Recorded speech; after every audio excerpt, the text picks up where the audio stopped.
હશે, જર્મનીમાં આ છે, જાપાનમાં આ છે, ઘણું કીધું.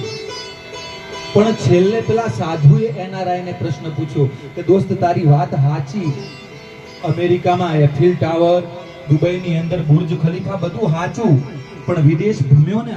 હા ભૂમ્યો. ક્યાંય ભજન છે?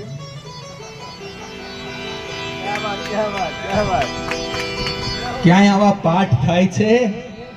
ના બાપુ, એ ના થાય. તો પછી હું છે. આ ભજન ના થતા હોય, પાઠ ના થતા હોય, પછી શું છે? શબ્દ એક શોધવું ત્યાં સંહિતા નીકળે, કૂવો ખોદવા જાઓ ત્યાં સરિતા નીકળે. આ માટીનો નિયમ છે સાહેબ. તમે એની અંદર આંબાનું બીજ વાવો ને તો આંબો ઉગે. તમે એની અંદર બોરડી